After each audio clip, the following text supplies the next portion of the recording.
ईशा, अगं लोक इडियट असतात.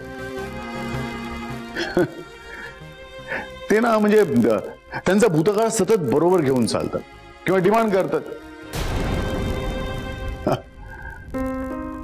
आता ओमचंच बघ ना, माझ्या बरोबरच्या प्रत्येक शब्दात इतकंच काय, माझ्याबद्दलच्या प्रत्येक विचारात फक्त हेट्रेड भरलेला असतो.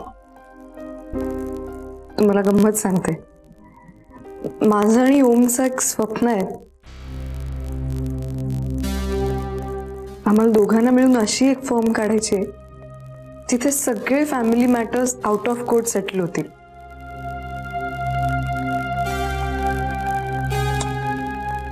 फक्त रोमॅन्टिसिझम आहे सगळा. आता कळते की प्रत्यक्षात तसं काहीच घडत नाही. काय होतं, लांबच्या माणसाला सांगू शकतो आपण एक वेळ, जवळच्या माणसाकडून दुखावले गेलो असलो ना तर नाही बोलता येत आपल्याला. Look, Isha, I'm trying.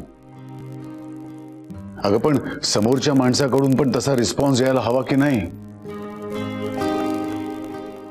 You know, ओम प्रत्येक वेळेस मला मला एक सांग, वकिलाला द्यायचे पैसे ओमनेच दिले होते ना? हो हो हो.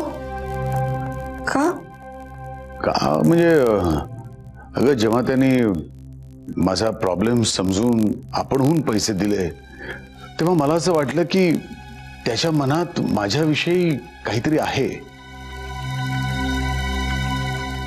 पण तसं नव्हतं. प्रवासात खूपच डिस्टंट वाटला ग मला तो. त्याला ओपन अप व्हायला थोडा वेळ द्या.